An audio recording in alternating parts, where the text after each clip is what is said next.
Do you find yourself arguing with other teacher friends in the staff meeting about who has the loudest children of them all?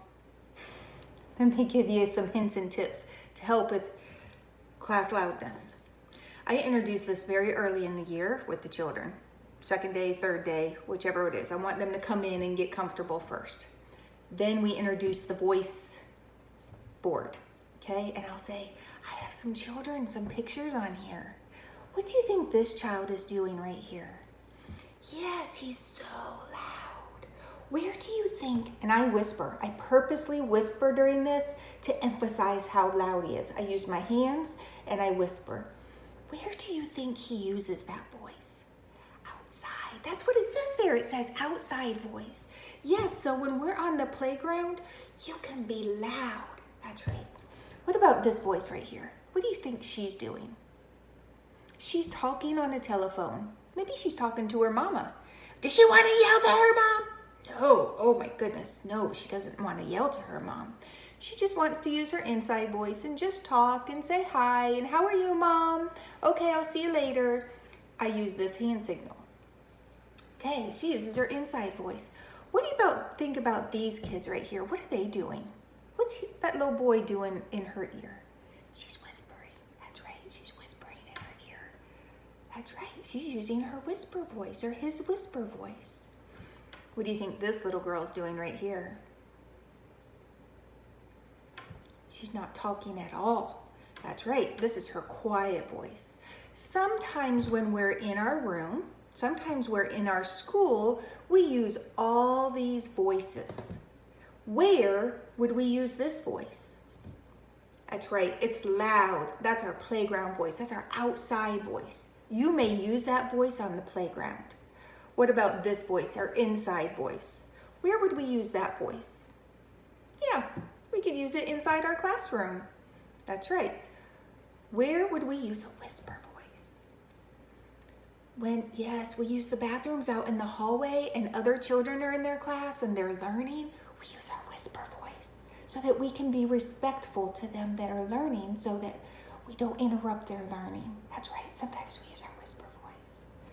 What about this voice? Where would we use that voice?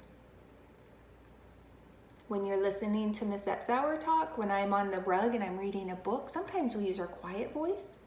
We just have to listen. Sometimes when we're in the bathrooms in the hallway, quiet voice, no quiet, we use our quiet voice.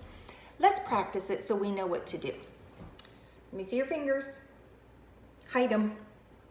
And they love doing this, okay? Now, are we gonna use our outside voice? No, because we're inside. You may use that voice outside. We're going to start here to our inside voice. Ready? Two little blackbirds sitting on a wall. One named Peter, one named Paul. Fly away, Peter, fly away, Paul.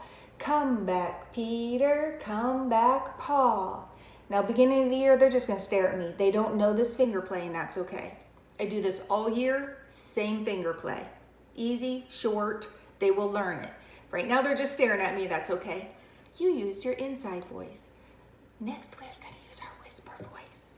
Let me see your fingers. Hide them. Two little blackbirds sitting on a wall. One named Peter, one named Paul. Fly away, Peter, fly away, Paul. Come back, Peter, come back, Paul. Good, you used your whisper voice. Next is our quiet voice. We're going to practice how to use it. You ready?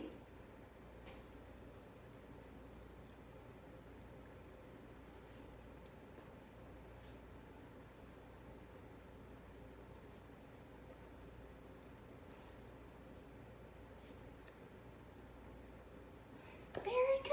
That's right. You used your quiet voice. And then we talk about how we've practiced it and how we're going to use it throughout the day. When we're in the cafeteria and they're getting loud, boys and girls, you're using your outside voice. Please use your inside voice. Or please use your whisper voice. Whatever hand signal you want to use to indicate that they are being loud or that they'll need to use their quiet voice or whatever you want to do inside to You need a visual to show them, model with your voice, and then practice this all year. At the beginning of the year, you're going to do this every time you do circle time. Practice our voices. Towards the middle of the year, you may have to do a reminder once a week. Let's practice how to use that. If you have a particular child that just is so loud, their voice, it just carries. They usually can't help it. It's just, they've lived with that voice for 4 or 5 years. They can't help it. So it takes practice for them to understand what is okay in a classroom. They may have to try to control the volume of their voice, and this is a great way to practice that. I hope this suggestion helps.